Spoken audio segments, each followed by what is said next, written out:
Señor presidente, nosotros también vemos una unidad entre los tres proyectos como se mencionaba en el informe, y a eso nos vamos a referir.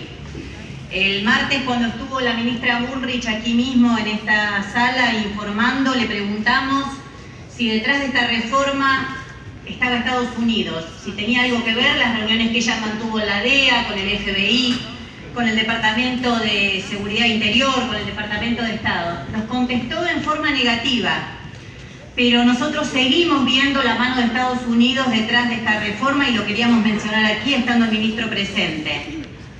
El fenómeno actual no es solo de judicialización de la política, como se dice ahora, sino que también lo que estamos viendo es que se intenta reformular el rol de los jueces que nadie eligió, que el pueblo no eligió, y aumentando el poder de las fuerzas de seguridad.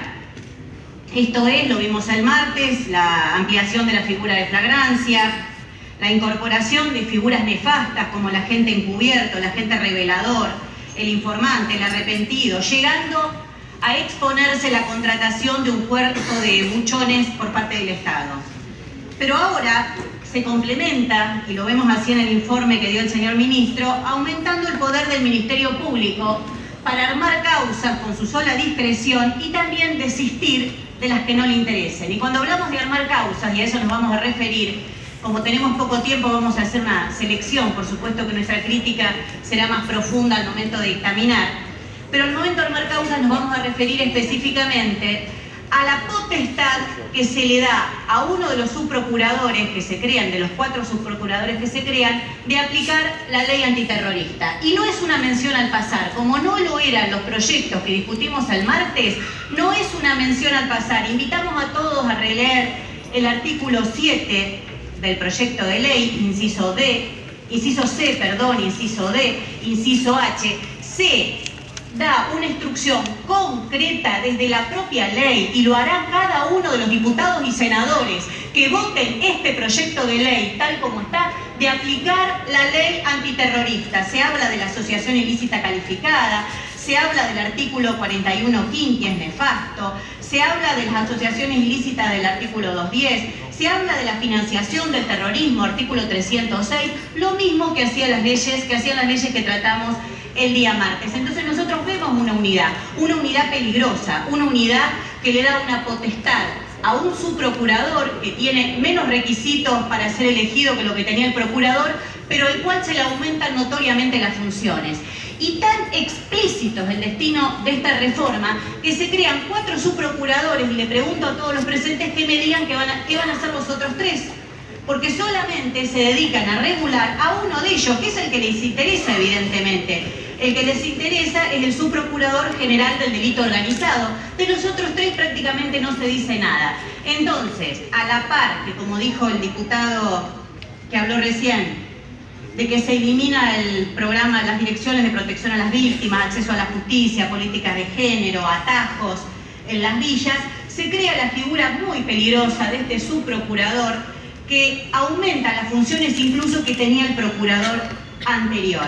Y se le da esta peligrosa función de aplicar, se le ordena aplicar en todos sus tramos la legislación antiterrorista, reforzando así la política persecutoria hacia opositores, hacia los que luchen. Queremos hacer una llamada de atención muy grande porque nos están metiendo, incluso recuerdo cuando la ministra Bullrich integraba la comisión de legislación, dirigía la comisión de legislación penal, hasta llegó a convocar a una reunión de la comisión para derogar la ley antiterrorista. Bueno, notoriamente contrario con lo que aquí se hace, donde se le instruye específicamente y por ley al subprocurador general en delito organizado que la aplique.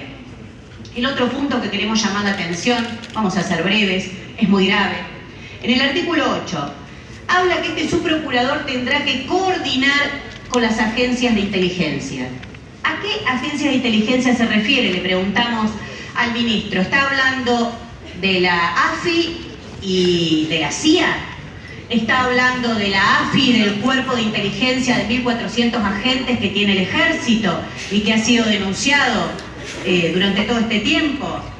¿Está hablando del proyecto X de la Gendarmería? ¿Cuáles son las agencias de inteligencia? ¿Por qué las menciona en plural? o están planeando nuevas agencias de inteligencia y espionaje que, como siempre sabemos, mientras hablan de la finalidad de luchar contra el terrorismo y contra el narcotráfico, lo que espían son a los trabajadores y el pueblo. Ese es otro de los puntos que queremos llamar la atención. Cambiemos llegó al gobierno hablando contra la intromisión del poder político en la justicia, cuestionando el enrolamiento político de algunos fiscales, pero cualquiera que lea este proyecto notará que ello va claramente en el sentido opuesto. Es darle la facultad a 4 subprocuradores que tienen la posibilidad de armar y desarmar causas, de ignorar las que no les interesen. Por eso, desde nuestro bloque del PTS en el Frente de Izquierda, rechazamos las reaccionarias reformas de la Ley de Ministerio Público Fiscal.